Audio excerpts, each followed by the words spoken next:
Hello plant friend. In today's video, I'm going to be talking about herbs that are important for mental health with a focus on mimosa.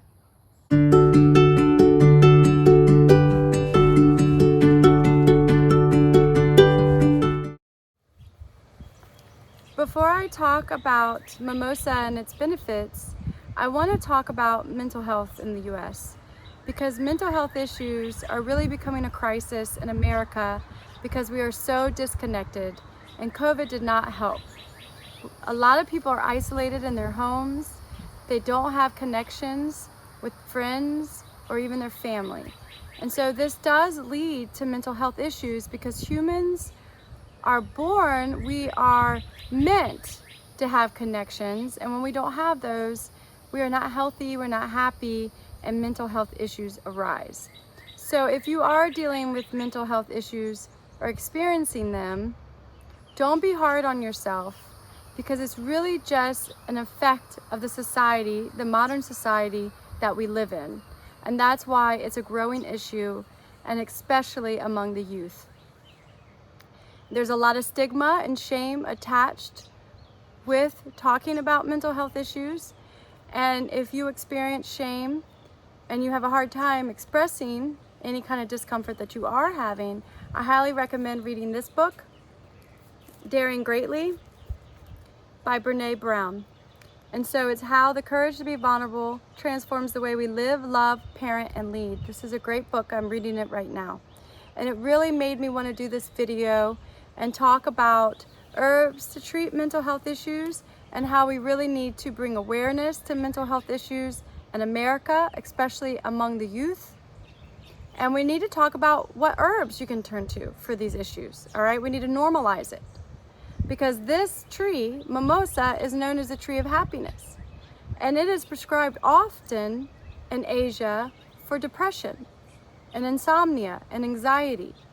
And we need to start doing that more in America. So that's why I am presenting this information to you today. All right, please share it with a friend. All right, now let's talk about mimosa. She's like, wait a minute, I'm the star of the show. Anyhow, so mimosa is a tree. The Latin name is Albizia julibrescens, and it is native to Asia.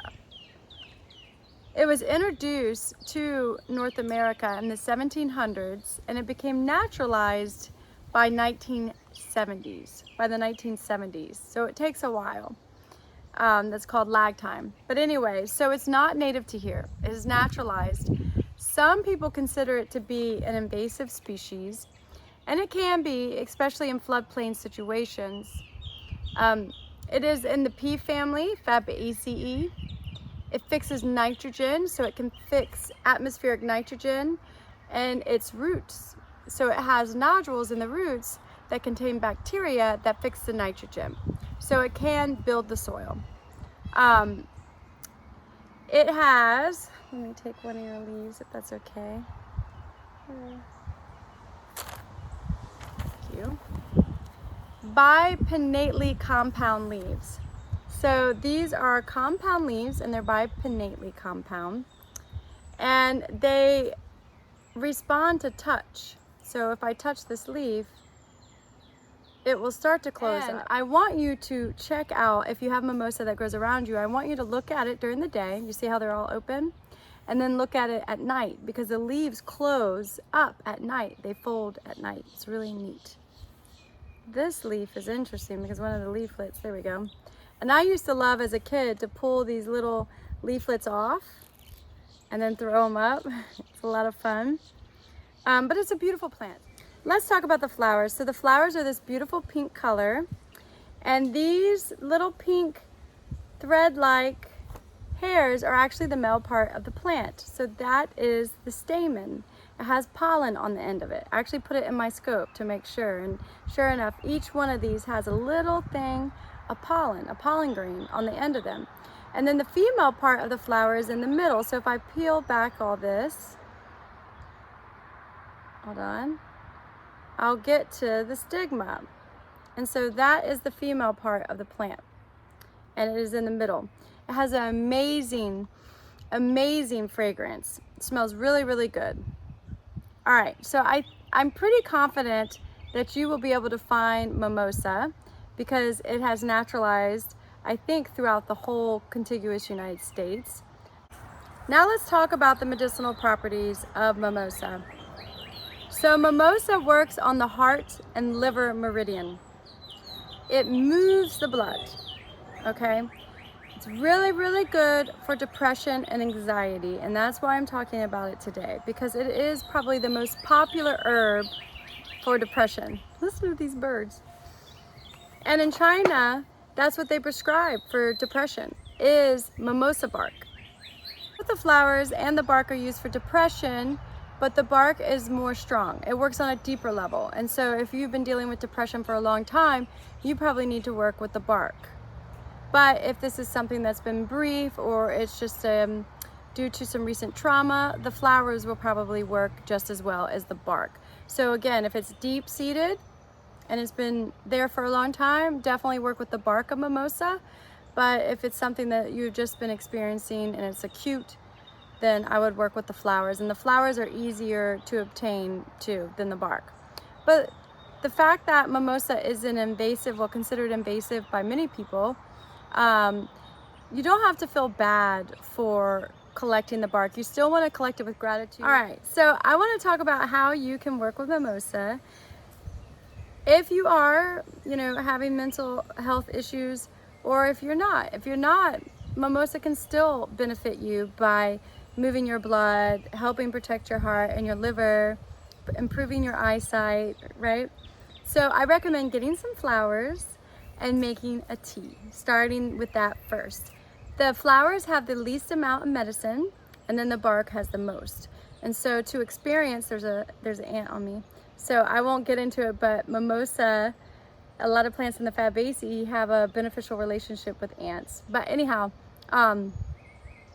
you can work with these flowers, so I recommend foraging at least 10 to 12 to make your first cup of tea. Put 8 flowers in a cup, and then pour boiling water, just got done boiling, hot water, over the flowers, okay? And then steep it for 10 or 15 minutes. I'm gonna show you mine. This is my cup of tea from the flowers, and there were about 8 flowers in here. See if I can get it. But the color is more of like a light green yellow, and I added a little bit of honey. It's very, very nice. And I thought this would actually make a wonderful iced tea. So mimosa flowers. And you could actually do a solar infusion. I was thinking it'd be nice to collect, 20 to 30 flowers and put, in a quart mason jar, fill it up with water and let them steep in the sun, and then add honey and put some ice, put it in the refrigerator, and hopefully your family would enjoy it. So this is a great drink to improve your sleep, improve your mood, improve your eyesight, get your blood moving, help work on the liver. Okay, you can't go wrong. And right now it's flowering, and you can do this for free. You can connect with this plant that grows everywhere and get to know it and teach your neighbors, right? And start making it to where talking about mental health issues is not a stigma and there's no shame attached to it, all right? Okay, I'm gonna tell you one other way that you can work with mimosa flower. So I teach students how to make mimosa bark tincture, all right? And it's really interesting that the color of the tincture is very similar to the color of the tea, and that is the medicine coming out. It has a beautiful light green color. And this is half, the tincture is made half with flowers, gifted to me by a student, and then half with the bark that I made. I hope you enjoyed this video, and just to recap, mimosa is a tree of happiness. It works on the heart and the liver. It helps to get the blood moving and the chi moving, and it's really good for people that suffer from depression, anxiety, and insomnia. But it's also good for improving the eyesight, for sore throats, for the cough, okay, because it does have some antimicrobial properties. It has saponins, flavonoids, and alkaloids, and you can work with the flowers right now for the whole month of June. It will stop flowering at the end of August, and you can also work with the bark. And if this is something that interests you and you want to help people get better from mental health issues, definitely sign up for Botanical Medicine Movement. The course opens July 2022, and I hope to see you there. I hope you enjoyed this video. Hit subscribe, it's free, it doesn't cost you anything, and you'll get notified when I share other videos. All right, well, be well, plant friend. Peace.